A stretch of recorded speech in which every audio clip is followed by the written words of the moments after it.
नमस्कार साथियों, मैं मनीष भारती संस्कृति आईएएस प्लेटफॉर्म पर आप सभी का स्वागत करता हूं। साथियों, हम सभी आज की इस दुनिया में इस बात से भली भांति परिचित हैं कि हमारे घर के बच्चे हमेशा ही मोबाइल से चिपके रहते हैं। किताबों से उनकी दोस्ती अब कम होती है और मोबाइल से यारी दोस्ती कुछ ज़्यादा ही होता है।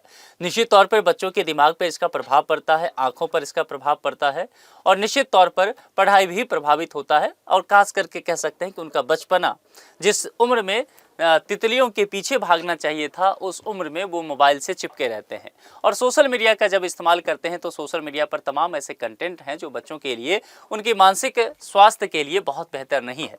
इन सब चीज़ों को देखते हुए कई राज्य सरकार ने पहले भी कदम उठाए हैं। अब बारी कर्नाटक की है। कर्नाटक ने ये डिसाइड किया है कि अब स्टूडेंट्स जो हैं वो नई डिजिटल पॉलिसी का सामना करेंगे और इन तमाम चीज़ों को लेकर के एक ड्राफ्ट भी जारी किया गया है, जो ड्राफ्ट पूरी तरह से सोशल मीडिया पर बैन को लेकर के पॉलिसी बनाता हुआ नजर आएगा। जिसके अंतर्गत कुछ महत्वपूर्ण बातें की गई है, जिसमें कहा गया है कि डिजिटल डिटॉक्स डे होगा। डिजिटल डिटॉक्स मतलब समझते हैं डिटॉक्स क्या होता है, कि हम अपने शरीर को ही अगर आप रख ले डिटॉक्स करने की बात, तो उसका पूरी तरह से शुद्धिकरण करना, ऐसे ही डिजिटल डिटॉक्स। यानी कि आप ऐसे समझ सकते हैं कि मोबाइल फोन से या स्क्रीन से पूरी तरह से दूर होने की बात की गई है। 1 घंटा ही, यानी कि 24 घंटे में 1 घंटा मोबाइल चलाने की इजाजत दी जाएगी। इन तमाम चीजों के साथ नई पॉलिसी लाने की यहाँ पर बातें की गई है। अब यहाँ पर कहा गया है कि कर्नाटक सरकार ने 9वीं से 12वीं के छात्रों के लिए ड्राफ्ट जारी कर दिया है। उद्देश्य क्या है? बच्चों में बढ़ती डिजिटल लत को कम करने की बात की गई है। पॉलिसी के प्रमुख नियम क्या क्या है, जरा उस पर एक नजर डालते हैं। सबसे पहले जो इसके अंतर्गत बात किया गया साथियों, वह है स्क्रीन टाइम को लेकर के। इसमें कहा गया है कि बच्चे पढ़ाई के अलावा रोजाना सिर्फ 1 घंटा स्क्रीन टाइम दे पाएंगे और वह भी शाम के 7 बजे के बाद।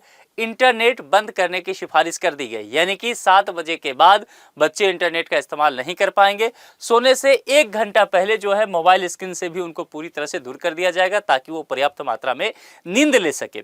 मोबाइल के उपयोग को लेकर के अलग अलग तरह के सुझाव भी दिए गए हैं, जिसमें चाइल्ड प्लान का सुझाव दिया गया है। केवल ऑडियो विकल्प उसके अंतर्गत आया जाए, तय समय के बाद इंटरनेट बंद कर दिया जाए और उम्र के हिसाब से डिवाइस सिस्टम बनाने की भी बात की गई है, यानी कि छोटे बच्चों के लिए अलग डिवाइस, अलग मोबाइल बनाए जाए। इन सब चीजों को लेकर के बातें की गई है। सबसे महत्वपूर्ण बात यह है कि आखिर ये पॉलिसी लाने की आवश्यकता क्यों पड़ गया। आजकल हम देख रहे हैं कि लगभग 25% जो किशोर हैं वह इंटरनेट की लत से प्रभावित है। ध्यान दीजिएगा, यहाँ पर शब्द जो इस्तेमाल किया गया है वो इंटरनेट, मोबाइल नहीं कहा गया है। यानी कि 25% तो इंटरनेट से प्रभावित हो चुके हैं और मोबाइल से प्रभावित होने की बात किया जाए तो ये आंकड़ा कहीं और अधिक हो सकता है। और इससे तमाम तरह की समस्याएं हैं। बच्चों को नींद की कमी है, चिंता है, उनका पढ़ाई पे मन नहीं लगता है, ध्यान भटकते रहता है। स्कूलों में बदलाव करने की भी सुझाव दिए गए हैं, जिसके अंतर्गत कहा गया है डिजिटल वेलबिंग पढ़ाई का अब हिस्सा हो जाए। साइबर बुलिंग हो गया, प्राइवेसी, ऑनलाइन व्यवहार, इन सब को सिखाया जाएगा। डिजिटल डिटॉक्स डे और टेक फ्री पीरियड भी होना चाहिए, जिसमें टेक्नोलॉजी का इस्तेमाल ना किया जाए, किताबों से पढ़े। व्हाट्सएप पर आजकल देखते होंगे हर स्कूल में, आपके घर में अगर कोई बच्चा होगा तो जिस स्कूल में वो पढ़ता होगा वहां पर व्हाट्सएप ग्रुप होगा और तमाम तरह के रूटीन और जो शेड्यूल वगैरह है वो उस व्हाट्सएप के ग्रुप में ही आता होगा। यहाँ पर अब स्कूल इस बात पर जोर दे रहा है कि वही पुराना समय कि व्हाट्सएप की जगह स्कूल डायरी से अब संपर्क किया जाए, स्कूल डायरी पर फोकस किया जाए, ताकि बच्चों के मेंटल हेल्थ पर बुरा प्रभाव ना पड़े। तो मानसिक स्वास्थ्य पर फोकस किया गया है। इसमें काउंसलिंग भी करने की बात की गई है, शिक्षकों को भी ट्रेन करने की बात की गई है और कहा गया है कि अगर जरूरत पड़ा तो मानसिक स्वास्थ्य के जो विशेषज्ञ होंगे उनका भी इस्तेमाल किया जाना चाहिए। लेकिन केवल ये बच्चों के सुधार की बात नहीं है, इसमें अभिभावक और शिक्षकों की भूमिका भी तय होती है। इसीलिए घर में स्क्रीन टाइम तय करना आवश्यक होगा। घर के अगर बड़े बुजुर्ग ही हमेशा मोबाइल चलाते रहेंगे तो जाहिर सी बात है वो बच्चों को मोबाइल से दूर नहीं कर सकते। नो फोन जोन बनाने की बात की गई है। शिक्षक बच्चों के लिए डिजिटल व्यवहार पर नजर भी रखें कि बच्चे किस तरह से व्यवहार करते हैं, उनके व्यवहार में क्या बदलाव आ रहा है। जब हम बात एआई की करते हैं तो निश्चित तौर पर आज का दुनिया जो है वो आर्टिफिशियल इंटेलिजेंस का है, तो जाहिर सी बात है हम सभी एआई का प्रयोग करते हैं। तो कुल मिलाकर के स्कूल एआई के इस्तेमाल को नियंत्रित करे। इस बात को नियंत्रित करने का तात्पर्य क्या है? बैन करना नहीं है, नियंत्रित करने का तात्पर्य है कि जितनी आवश्यकता है उतना ही एआई का इस्तेमाल करें। सोचने समझने की शक्ति कम ना होने लग जाए। ऐसा ना हो कि बच्चों को असाइनमेंट दिया जाए और चैट जीपीटी को दे और असाइनमेंट पूरा उनका होकर के चले आए। होमवर्क का जो खास करके दुरुपयोग होने की बात की जा रही है वह एआई से ज़्यादा चर्चा में आया है। तो कुल मिलाकर के बच्चे जो है खुद से होमवर्क वगैरह करें, इस चीज को लेकर के बातें की जा रही है। 6 मार्च को कर्नाटक सरकार ने बच्चों के सोशल मीडिया यूज पर बैन लगा दिया था और अब यहां पर ड्राफ्ट को लेकर के इसके अंतर्गत बात की जा रही है। उम्र का वेरिफिकेशन जरूरी होगा, जिसके अंतर्गत कहा गया है कि 16 साल से कम उम्र के बच्चों के लिए सोशल मीडिया बैन का प्रस्ताव डेटा सुरक्षा कानून, digital personal data protection act 2023 और पर्सनल डेटा प्रोटेक्शन रूल 2025 से भी जुड़ा है। कुल मिलाकर के ध्यान दीजिएगा, ये आपके लिए इंपॉर्टेंट है, डेटा सुरक्षा एक्ट और पर्सनल डेटा प्रोटेक्शन रूल 2025। आपका प्रीलिम्स यूपीएससी का नजदीक है, ये चर्चा में रहा है, यहां से प्रश्न साइंस टेक से पूछे जा सकते हैं। इसके तहत बच्चों को अकाउंट बनाने से पहले माता पिता की अनुमति लेनी पड़ेगी और दूसरी बात, उनका जो उम्र है उस उम्र का वेरिफिकेशन भी करना पड़ेगा। इसके लिए सरकारी पहचान प्रणाली या डिजिटल लॉकर का उपयोग किया जा सकता है। इसको लेकर के एक तरह से कह सकते हैं ड्राफ्ट में बातें की गई है।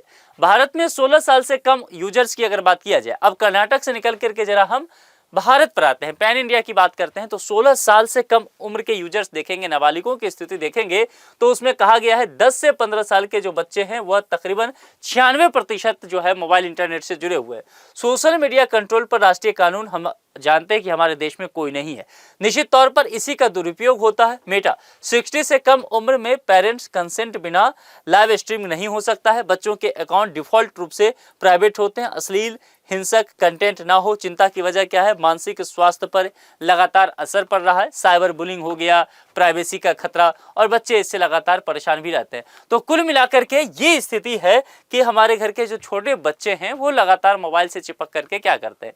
टीनेजर्स को लेकर के देखा जाए, टीनेजर्स आखिर सोशल मीडिया से क्यों जुड़ते हैं, इतना लगाव क्यों है? इसके अंतर्गत बहुत सारी बातें रिसर्च किया गया, जिसके अंतर्गत देखा गया कि दोस्तों से कनेक्शन के लिए पहली बात तो ये है, और दूसरी बात इंटरटेनमेंट के लिए, तीसरी बात यह है कि कूल दिखने के लिए, अपने तस्वीर अपनी बातें वहां पर रखने के लिए, सोशल वैलिडेशन यानी कि आप सोशल पहचान क्या है। फोमो से आजकल बच्चे प्रभावित हो रहे हैं, फियर ऑफ मिसिंग आउट। तो कहीं न कहीं अकाउंट सोशल मीडिया पे होना, अपनी उपस्थिति वहां पर दर्ज कराना, खुद को एक्सप्रेस करने के लिए, अपनी बातों को रखने के लिए, नई चीजें एक्सप्लोर करने के लिए भी करते हैं। अकेलेपन निश्चित तौर पर आज हमारे समाज की एक सच्चाई है, तो उससे दूर होने के लिए, इसके अलावा कई बार सेलिब्रिटी बनने के लिए भी करते हैं, कई सेलिब्रिटी से जुड़ते हैं, है ना, ट्रेंड्स फॉलो करते हैं। आजकल बहुत तरह के ट्रेंड्स आता है, कंटेंट क्रिएशन के लिए आजकल तो बहुत सारे कंटेंट क्रिएशन हो रहे हैं। तो बच्चे जो है इन सब के वजह से लगातार सोशल मीडिया से जुड़ते जा रहे हैं।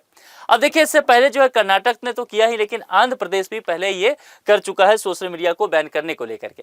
अब जरा वैश्विक स्थिति समझने की कोशिश करते हैं, यानी कि पूरी दुनिया में सोशल मीडिया में बच्चों को लेकर के क्या बातें कहा गया है। ये पूरी दुनिया का मैप है, आप इसको समझते हुए जरा यहाँ पर देखिए कि किन किन देशों में क्या स्थिति है। अगर बात करेंगे, अमेरिका में 13 साल से कम उम्र के बच्चे जो हैं सोशल मीडिया एक तरह से नहीं इस्तेमाल कर सकते हैं, यह रेगुलेशन उसका सही से किया गया। आयरलैंड में 16, स्पेन में 16, यूनाइटेड किंगडम में 13 है, हॉलैंड में 13 है, फ्रांस में भी 13 है, ऑस्ट्रेलिया में 16 है, न्यूजीलैंड में 13 साल है, और चाइना जो है वह 18 से नीचे है, लेकिन पेरेंट्स के आप कह सकते हैं कंसेंट के बाद। तो कुल मिलाकर के वैश्विक स्थिति पर यह परिदृश्य बना हुआ है। सोशल मीडिया बैन्स को लेकर के अगर बात किया जाए बाकी देशों की स्थिति में, तो आप देखेंगे जहां पर कानून पास हो चुका है उन देशों में ऑस्ट्रेलिया है, पुर्तगालीज है, फ्रांस है, इसके अलावा मलेशिया और कुछ अन्य देश हैं। जिन देशों में यह डिस्कशन चल रहा है कि क्या सोशल मीडिया पूरी तरह से बैन कर दिया जाए बच्चों के लिए, उसमें कुछ प्रमुख जो देश हैं उसमें यूनाइटेड किंगडम भी है, स्पेन भी है, इटली भी है, नॉर्वे भी है, जर्मनी भी है, डेनमार्क है, ग्रीस है, अब देखिए न्यूजीलैंड भी उसमें शामिल है। कुल मिलाकर के देखेंगे तमाम यूरोपीय देश इन सब चीजों से लगातार परेशान होते जा रहे हैं। तो ये डिबेट जो है ना अब आगे बढ़ चुका है कि क्या बच्चों के लिए सोशल मीडिया पूरी तरह से बैन ही कर देना चाहिए, क्या बच्चों को इस बात पर फोकस करना चाहिए कि अभी आपको कंटेंट क्रिएटर बनने की आवश्यकता नहीं है, अभी आपको किताब पढ़ने की पहले आवश्यकता है, आपके पास कंटेंट हो तो जाए, फिर आप जब बड़े हो जाओ तो क्रिएट जरूर करो चीज़ों को। तो इन सब चीज़ों को लेकर के अब ये डिबेट जो है ना घर घर पहुंचने वाला है। आपके घर में भी बच्चे होंगे और पेरेंट्स भी इससे दो चार हो रहे हैं, शिक्षक भी हो रहे हैं।